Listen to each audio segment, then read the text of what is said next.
Welcome back, everyone, to another episode of Mindful Health Alternatives. We've had a lot of interesting speakers over the last few months, and today I'd like to welcome you back and introduce you to three of my friends. I have Ann Harlan at the bottom of the table, I have Maud Maynard in the middle, and I have Kathy Williams to my right.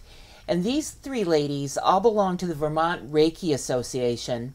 The plans are in the works, if you will, for the 2014 annual fall conference to be held in Randolph, Vermont on Sunday, the 2nd of November. And the ladies will keep referring to that date because it's really important to get folks to come out for this conference. And also, just as a little side note, on the 2nd of November, not only will there be this great festivities and conference in Randolph, and it's a Sunday, but at 2 a.m. that Sunday morning, you should probably set your clocks back because that's the end of daylight savings time.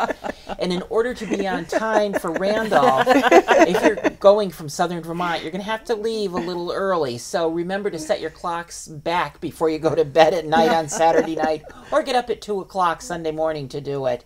So I'd like to turn the first part of the show over to Ann and Maud and Kathy, and they will introduce themselves and tell you a little bit about themselves, how they got involved with Reiki and the Vermont Reiki Association, and tell you a little bit about the conference, and then we'll talk a little bit about the art of Reiki as well. Ladies, who would like to start? Well, Go ahead, I'll Ann. start. Okay. My name is Ann Harlan, and I'm a Reiki master here in Bennington. I teach both the Asui, Holy Fire, and Karuna types of Reiki. And I'm a brand new member of the VRA, and already I have one student that found me on their website, because when you Google Reiki in Vermont, that is the first one that comes up. So it has really been a benefit to me already. So I'm going to pass to Maud. I'm Maud Maynard. I have been practicing Reiki since 1998. I'm new to the job of regional coordinator for Southern Vermont, and the idea is to have representative of the organization to pool our resources and create community and opportunities for Reiki to be given in this area. What a great idea. That's very good. And to sort of pull everybody together so you can all channel your resources, no pun intended, you know, together. You know? Oh, absolutely. Yeah, very good. And it's so nice as a practitioner, so many of us work as solitaries, to gather and see who else is out there, what ideas are out there, and to practice on one another. Sure. Because I find that as a Reiki practitioner, I don't receive Reiki very much. So it's nice to care for one another in that way as well. Very good. And Kathy? I'm Kathy Williams. I'm from Manchester, and I am a Reiki master and teacher as well. I joined the VRA a couple of years ago because I thought it was a good connection to have. And being on the website as well, that was a really beneficial aspect of it too. People can go on the website, find a practitioner in their area, and a teacher if they so choose to learn Reiki. And I also work with animals quite a bit. Do you so really? I think that's it's an interesting thing. People and animals, all living things, can benefit from Reiki. All right, we'll remember that, and we'll get back to the working with the animals, because I think a lot of our viewers tend to think of Reiki as just for people, and not even consider the connection that it can have with your pet or another animal that's in your house. Right. So Exactly. very good. Well, I'm glad all three of you could be here today. Thank you. And I really was excited when Maud called me the other day. And Ann has been here before, and she has done one of the mindful alternative medicine shows. And it went over really well, and people were just really pleased with it. I had a lot of comments about it. So I'm going to turn it back over to the ladies, and we'll start with Maud, and she's going to talk to us a little bit about Reiki and about the organization, if you would. The organization was chartered with Vermont in the year of 2003, so we've been around for a while. I've been a member for 2 years, and I don't live in Vermont, so the organization is open to any Reiki practitioner or anyone who uses a different modality that incorporates Reiki. The reason it was put together was to support the practice of Reiki, to support the practitioners of Reiki, and to educate the public. A big part of what we do is community outreach. We're present at several clinics throughout the year. A lot of them involve cancer patients and supporters, bereavement groups. So it's a very nice way through free clinics to get the word out and to expose people to this. The website, as Kathy and Ann both mentioned, is a wonderful way to promote your own business, to get a sense of community and to see what's going on around the state and the area. And that's VermontReikiAssociation.org. Very easy to get to. Obviously, you can Google it and get there very, very well. So that's what the organization is about. Very good, very good. How did you hear about it? Did someone just get a hold of you and say, you know? No, I heard about it through, I follow a practitioner named Pamela Miles, and she has her own website, which is Reiki in Medicine, and her mission is to make Reiki credible and mainstream. And I love her message. She just demystifies things. She was instrumental in bringing Reiki to the operating room at Columbia Presbyterian with Mehmet Oz. And so she's very adept at working within the conventional system. She currently teaches Reiki to alternative integrative medical institutions in Maryland. I know she does. Really? So I was following her website, and she mentioned that she was going to be in Vermont, and I thought, ooh, this was my opportunity to meet her. Sure. And so I did go. She gave a beautiful talk. We had a lovely gathering, and I became a member after that. That's very good. Now, what will actually happen at this conference? Can you give us a little bit of insight of what's going to be happening on November 2nd?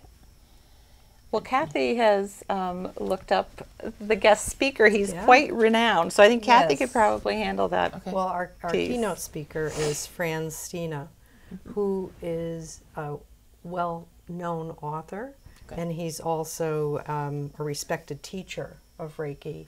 He and his wife, Bronwyn, developed the International House of Reiki. Oh, really? Okay. And they've co-written books. And he travels from Australia.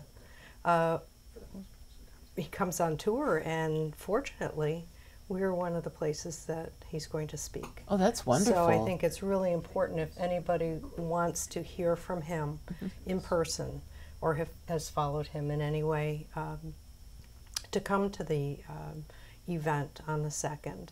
It's a day long. It goes so quickly, and you meet people and you make new friendships and you learn from others. Good. And it's very rewarding. That's so very good. I think it's There's always good food, which is usually there's a draw. good food, good food, good people, a lot of good energy. Now, I see that they're holding it at the Chandler Center for the Arts. Is that like, do you know whereabouts in Randolph that is? Or I don't. No. No, Okay. no. They have held it at different places over the past couple of years. So this will be new for us. Good. And it sounds really exciting because I know that there are more Reiki folks that are practicing Reiki here in this area than people realize. I know that there's a group that goes into the hospital, usually on Sundays, and offer it to the patients that are going to have surgery or that are just, sick. And also, Everly St. Peter is one of the girls that I know that is one of the Reiki people. And she even have said that there is some nurses that even like to partake of, It's you very know, common for nurses yeah. to be attuned to Reiki, and sometimes with hospitals that don't have a volunteer program, they rely on the nurses. Nurses do receive continuing education credit much of the time, so it's part of their professional portfolio as well. I do know at Southern Vermont Hospital, they also used to offer a pre-op session and suggested that people going in for gallbladder surgery have a Reiki session prior to it and come in with that because they know that it makes a difference. Sure, and there's literature out there too, and I've seen some of it that if you practice Reiki or have Reiki done to you before surgery, you tend to heal faster and, you know, have a better outlook after your surgery. So that's really a good thing. Yeah, there seems to be fewer side effects of anesthesia and a quicker healing time. That's very good.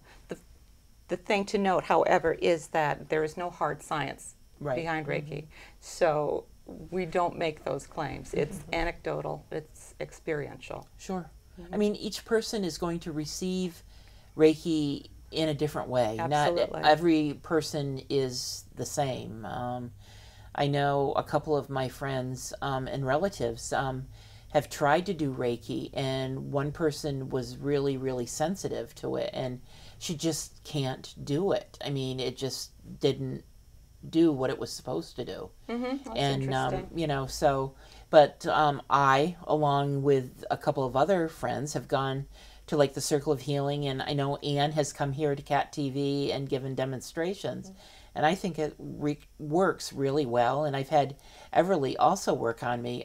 She was at the Cancer Survivor Day one year at the hospital, and they were doing Reiki treatments, and that was really, really great to do. Those are the sorts of events that we are hoping to be included in as Southern Vermont practitioners with the Vermont Reiki Association. That would be good. So, you know, the future, I think, will establish a closer working relationship with the hospital, different practitioners in the area, and just elevate our presence. Good, very good.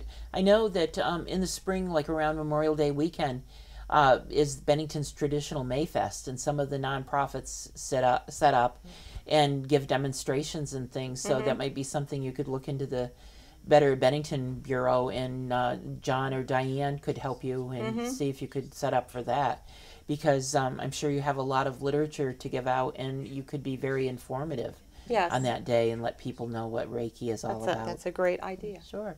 Yeah. So would you like to say anything else about the association, or do you want to get into talking about Reiki? What's your pleasure? Oh, gosh. Let's talk about Reiki. Okay. Want to talk about Reiki? Talk about Reiki. Alrighty. I see I went to your website, the Vermont Reiki Association website, and I saw that Maud and a lot of other folks were at the Weekend for Hope in Stowe this spring. No, actually, that photo is for Camp Knock Knock. Oh, okay. Camp Abnaki. It's on one of the islands in Really? Champlain. So this was And for it's a cancer bereavement. survivors? No, it's a bereavement group. Really? They have a Okay. weekend for people who have lost loved ones within the past Oh, year. that's good. And so as practitioners, we set up and we offer services to counselors initially, and then later in the afternoon we have our hands on people who are grieving. Oh, that's good. Now, do And- you have a good response? I mean, do a lot of people attend? Yes, Good. yes. Very, very many Sure. people attend. It's a continuing thing, several years in a row that we've been there. But the same is true with the weekend in Stowe. It's a continuing event for the association. Now, do you have, like, when you do the weekend in Stowe, that's like for cancer survivors, correct? Now, do you have, like, how do I want to say, like, seminars or workshops where folks can come in and you work on them, or do you just talk about Reiki with them? No, we or- offer sessions. Do you really? Yeah, that's what our place at these clinics is about, is very actually good. hands-on sessions for people. I don't believe we usually talk it up. It's just we're there as a resource and to give people the experience of it, to see if it's something they'd like to continue with. Good. So it's part of our outreach. Okay, and then you probably have a list of practitioners from where the people like live and come from, so you can like refer them to someone On the else, or- website, again, the website is wonderful for that. There are 3 levels of membership for the association. Okay. A $10 level, which is a basic level. You have all the rights and privileges and assets of the association at hand. You can attend all of the clinics as a volunteer. The $30 full membership gives you access to the website. Then you can post your name, your business, and contact information there. And that's the resource that we find so appealing. That's good.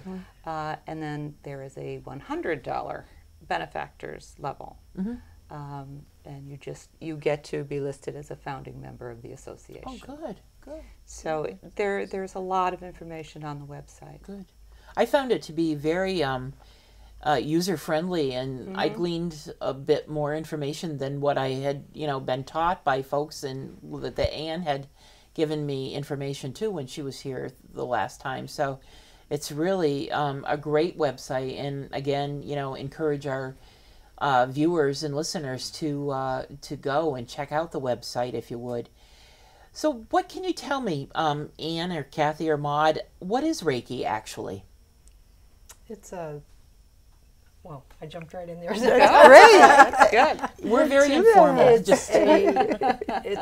It's a stress reduction technique. That's the bare bones is what it is. It's Japanese inspired, and it's allows the body to relax. It's very gentle.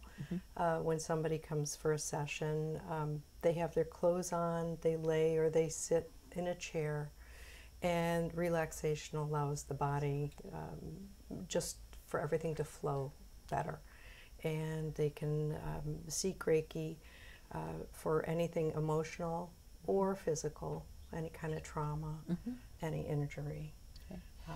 Now, is it always a hands-on? What if you have somebody like on one of the television reality shows there, was it Howie Mandel? He doesn't like people touching him. I mean, if Howie were to come and need Reiki, would you necessarily have to touch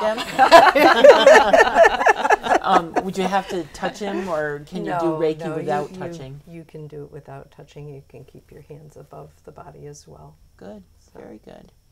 And you said they could be either seated in a chair or on the table, and they're always clothed. So it's like, it's really a win-win situation, because they can become very comfortable. Yes. And not have to like worry about wearing a robe or something like that.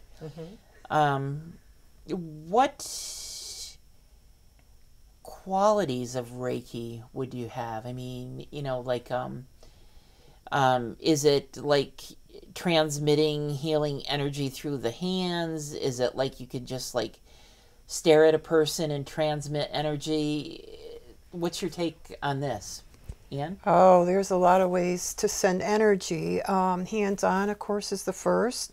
Hands above in the aura. Of course, when people are injured, you're very careful not to touch spots anyway in hospitals. You can also do distance sessions, which means that we can actually send the energy across time and space for someone to receive it. Really? Okay. It can be nicely combined with other modalities. I combine mine with radiosthesia, which is using healing pendulums. And I also do crystals now on people that, come. I've done Reiki on someone who was in pre-op getting all kinds of blood work done, and she was very nervous, so the Reiki was relaxing her. And it's just so versatile, and it's just so relaxing and beneficial. And I will say that we sort of have a clear intention to send the healing, relaxing energy to people, and their own bodies have the highest wisdom of how to use that. Okay, so your body actually channels what you are giving to the body and then disperses it throughout the person? Exactly. It Okay. takes what it needs and leaves the rest behind. It's as simple as that. Wow. And Yes, it and you just, can't give Reiki to someone who doesn't want it. Really? Okay. You can block it, and certainly as practitioners, I think we always ask permission to touch the person, and we always tell them that the session is theirs. They're in control, and they can choose to receive it or reject it as they wish. Okay. And it's also important to know that this is not our energy. That through our training, we become conduits of healing energy. Right. Reiki means universal life force energy, and it's not quantifiable, but it is palpable. Okay, good, good. How did you all get started in this realm? I got started when my son received a massive head trauma playing soccer.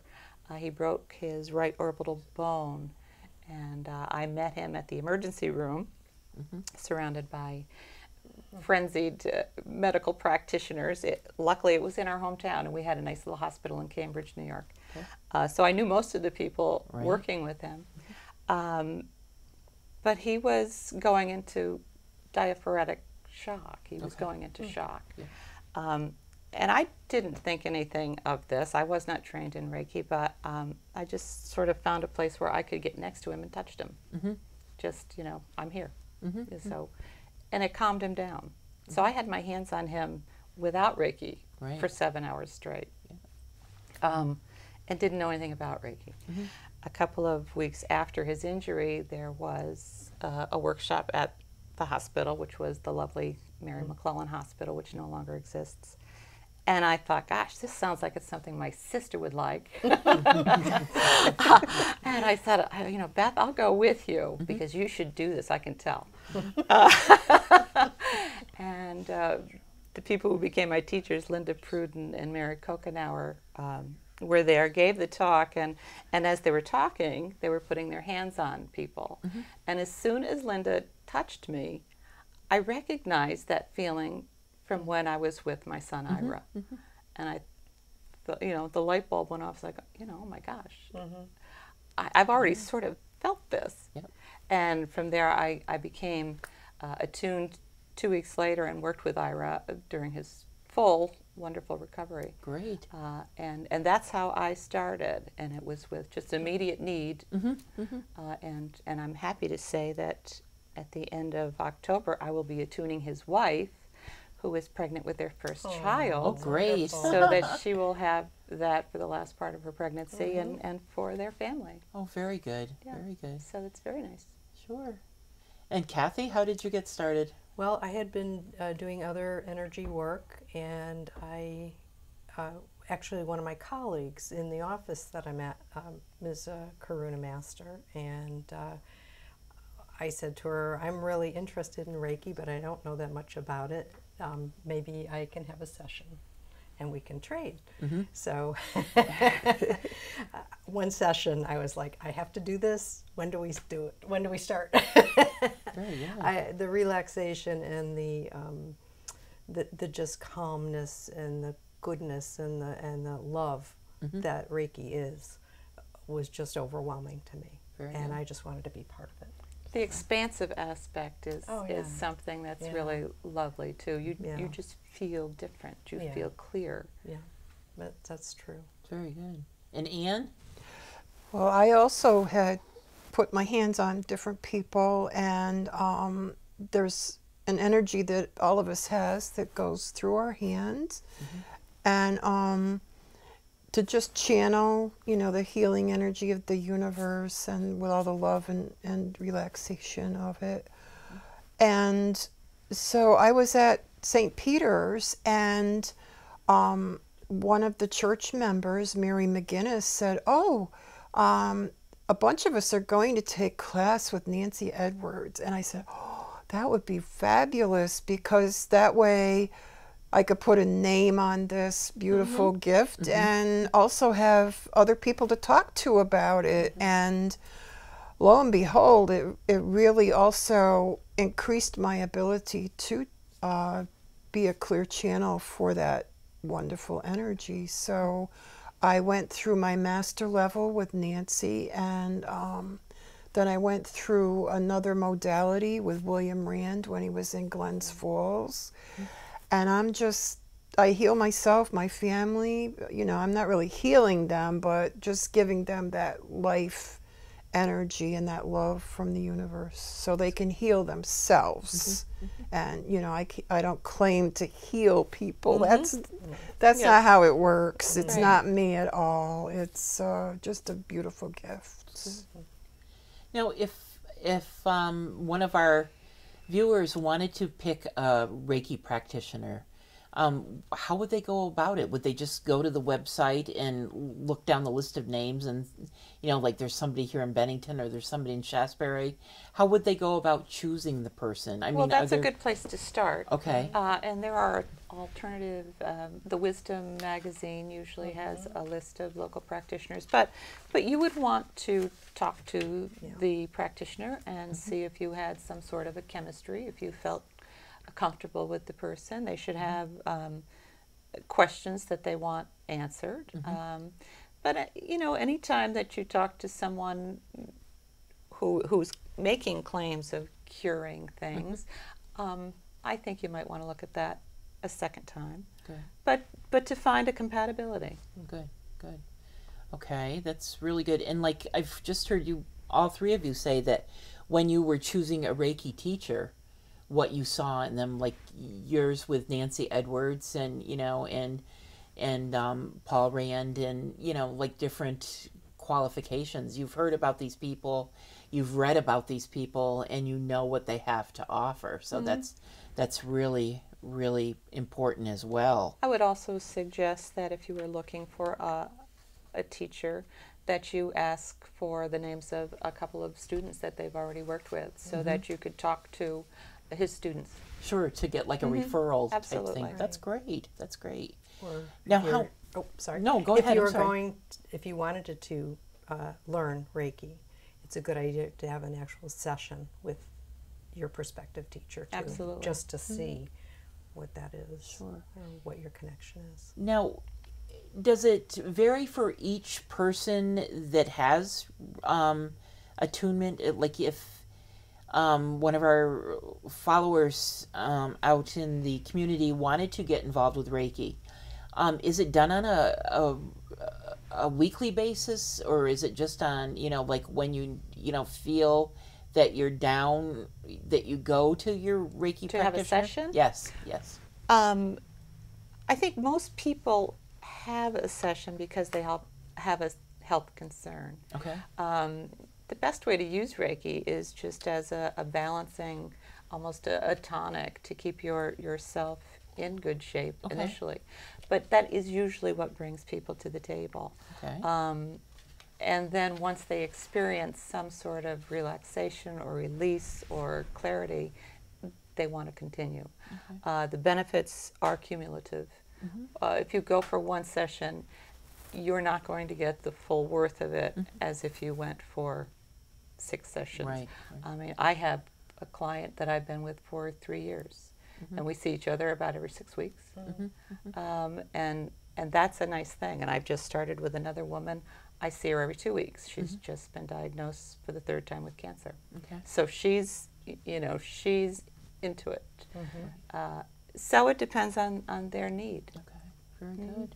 And each person is different, and each session is different. Each session even is on different. the same person. Yes. Yeah. So, you know, Which makes the long-term Right, care very right. interesting. It does. It does. Now, when you do Reiki, are you following like the meridians in the body or chakras, or and like for our viewers, the chakras, your body is divided up into different chakras. You have and we have a chart here that Anne or one of the other gals will sort of give you some insight into and let you know how your body is divided up into the different segments or the different chakras.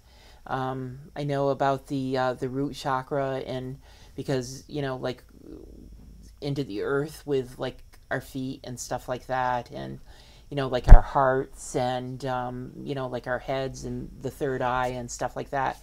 And I'm probably not saying it in the best language and things, but I have read and it has been explained to me. So my definition is probably really rough, but let's you want to take a few minutes and we can talk Sure. about it? I'd be Okay. happy to, and feel free to chime in on these things. Darlene mentioned. You lost your mic. My microphone went There you off. go. Let me do from this side. Okay.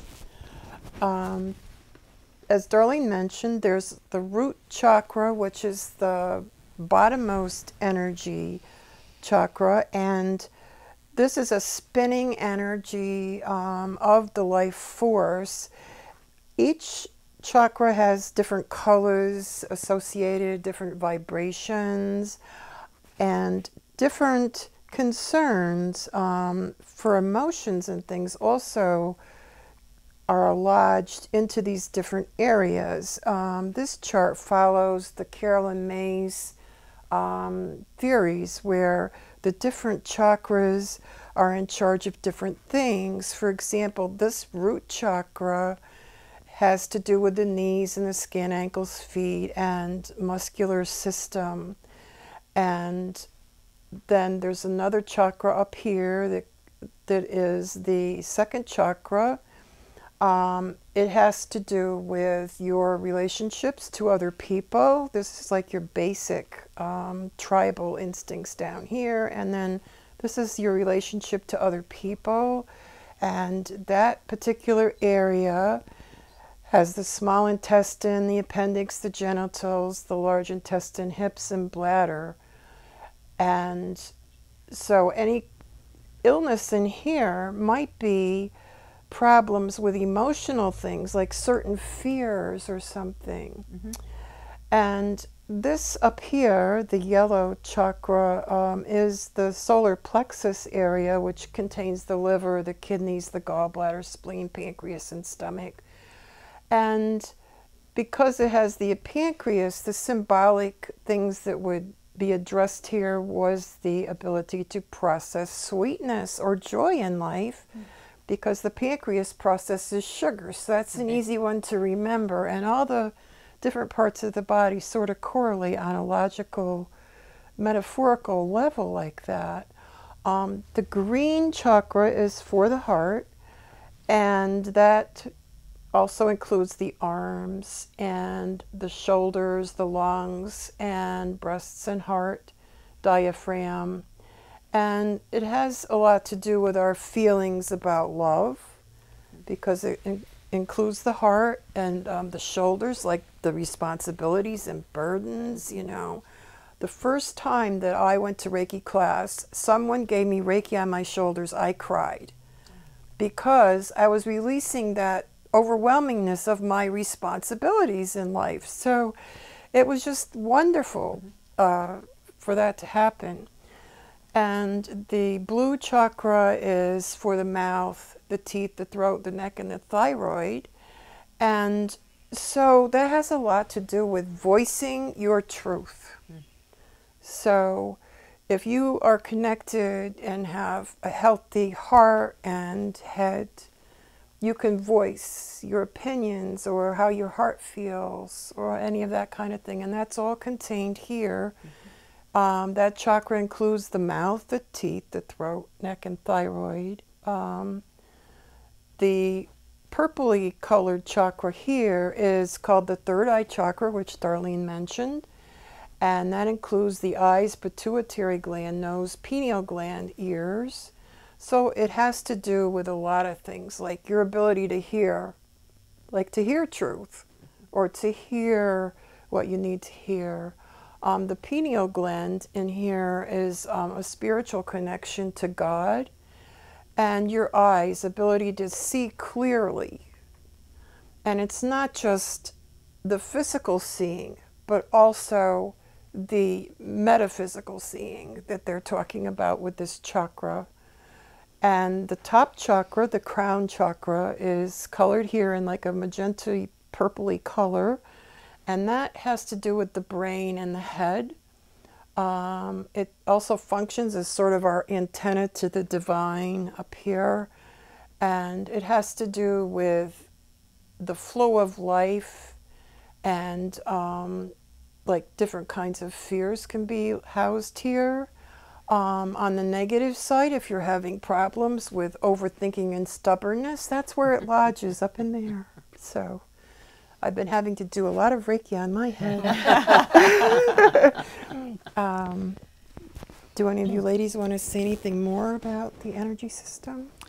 No, just that they're energy centers, the chakras are, and that there's a fairly standardized protocol of hand placements for a session, and those placements cover each of the chakras, and so integrate the energy into the different organ systems as well. So that's the idea of those placements. However, you can put your hand anywhere on a person, and as Ann said, the energy has its own wisdom and goes where it's needed the most. Very good. Very, very good. Right. What else would you like to talk about? The Reiki or the conference, or what else? Well, I'd just like to say that Reiki is safe for every living thing, from a newborn to an end-of-life person. Okay. You can't hurt anyone with Reiki. You have a lot of experience with animals. It's safe for pets. And barn animals. And Farm barn animals. animals. You know, I work a lot with horses and Do you really? Tell us a little bit cows. about the Reiki for animals, Well, if you would, please. a lot of times, Reiki can be used for many different things. And when you think of an animal, a lot of people don't think they have any stress at all. But if you think if they have a change of food or change of water even, or traveling, new home, I work with some rescues. They're abandoned, neglected, or abused. They've undergone things, but it doesn't show, you know. So if you go and you work with them, it's the same as working with a person.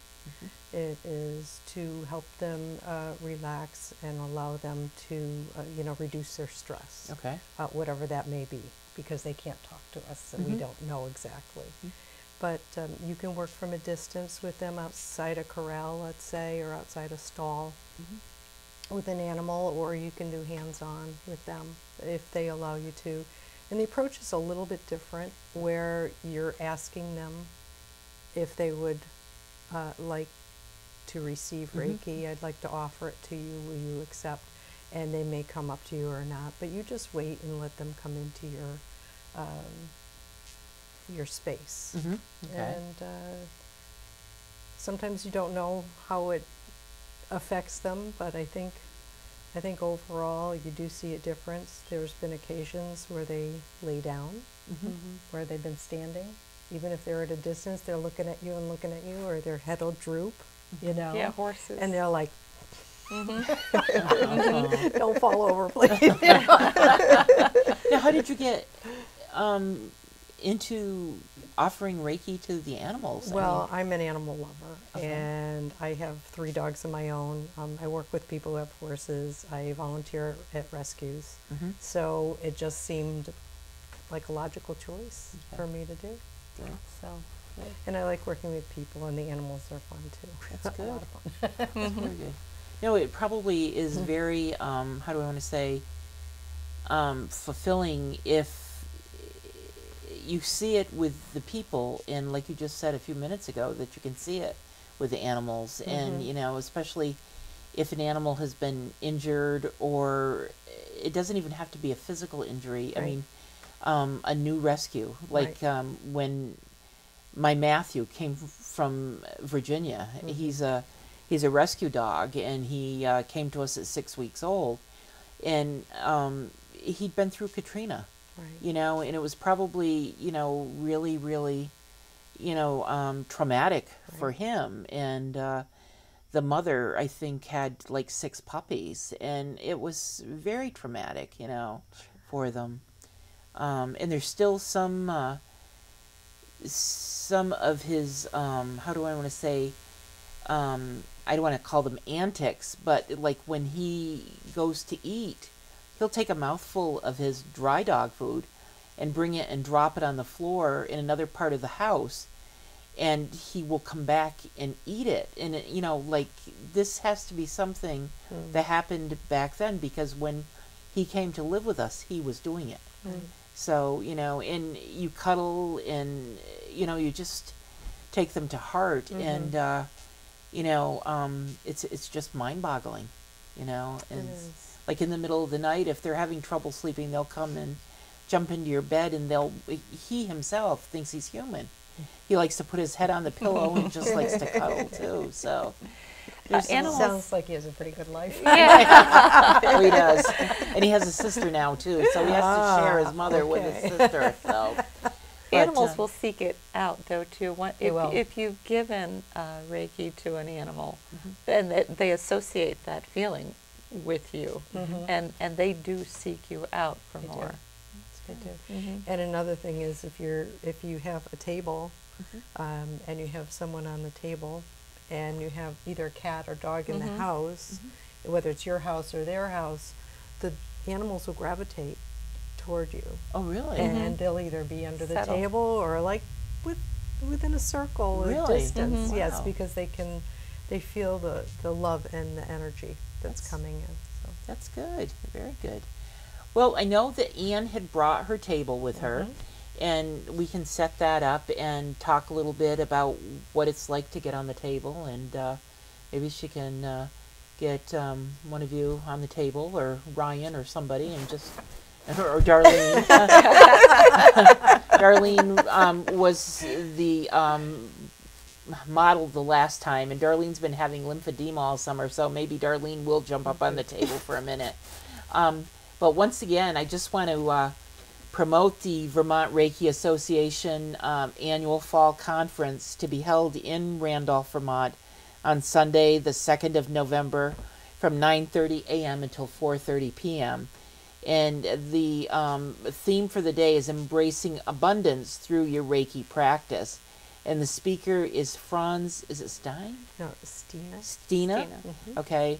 And he is an internationally known teacher and author, so it sounds like a really, really good day. It's open to all Reiki practitioners. For more information, you can go to the Vermont Reiki Association.org website and get all that fun information from there. And it looks like it's going to be a really, really great day. So we're going to take a quick break and set up the table and get a model on the table, and we'll be back to you in just a few seconds. Thanks. Darlene, are you comfortable? Yes, thank you. Okay, and we're going to begin, but what I would like you to do is try to relax, take a couple of deep breaths, keep your eyes closed, and we work quietly, so if you have any concerns, you can just raise your hand or say something. Okay. Sure.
Okay, in a regular Reiki session, you would normally walk around the entire body and use these hand positions, and also if the client is having a particular problem somewhere else, you can work other than these hand positions, but this is basically what you're taught as a Reiki practitioner.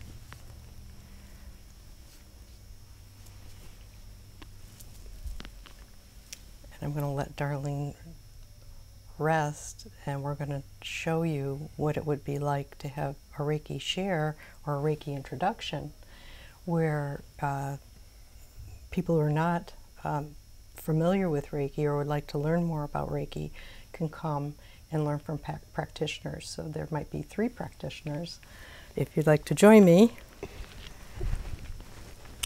who could work on the person all at once.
So that would be what you would expect to experience from a Reiki share or introduction.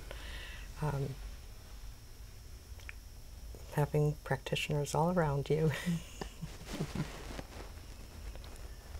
Just take your time opening your eyes up. getting accustomed to the light, and close them, open them, close them, open them. It's very relaxing, and you know, you can while your eyes are closed, I mean, you can just like relax, and sometimes you can see different colors, you know.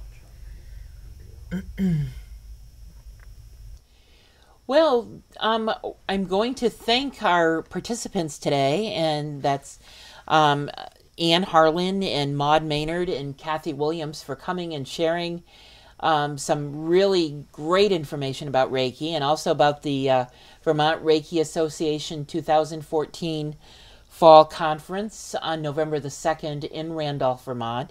And as I said earlier, November 2nd is also the daylight savings time end. So make sure you put your clocks back before you go to bed Saturday night, or get up at 2 o'clock Sunday morning and set your clock back. Remember, fall back. It's not spring forward, it's fall back. And ladies, would you like to say something before we end our show today? Ann? Well, thank you, Darlene, so much for having us come Thank on. you. And I'm a new member of the Vermont Reiki Association, but like I said before, I got one student already who Googled me, because the first thing that comes up for Reiki in Vermont is Vermont Reiki Association. So I'm really looking forward to a continued association with everybody, and going to the conference as well. Very good. And thank you for coming. And Maud? Again, thank you so much. This is a great opportunity for the association, and we really appreciate your extending the invitation. Thank you. It's doing what we want here in Southern Vermont, creating community. Okay. And I would just like to say that as practitioners, part of our training, we learn what are 5 precepts to live by. And I would like to share those. Sure. And it's just for today. If you meditate on these things daily. Do not anger. Do not worry. With thankfulness, work diligently, and be kind to others. So that those precepts guide our conduct. That's good. And it would be wonderful if everyone in this world would live by those. We'd solve a lot of difficulties and a lot of problems. Thank you. You're welcome. Thank you. And Kathy? And thank you for having us again. Thank you. And the being thankful in our ideals and precepts is being grateful for everything that we have. And if we do that on a daily basis, it makes us realize how lucky we are. Very good. Well, thank all 3 of you. And I just am overwhelmed with the material that we've heard about today. And I'm just so thankful to the 3 ladies to be here and to share their knowledge of Reiki and the Vermont Reiki Association with all of us today.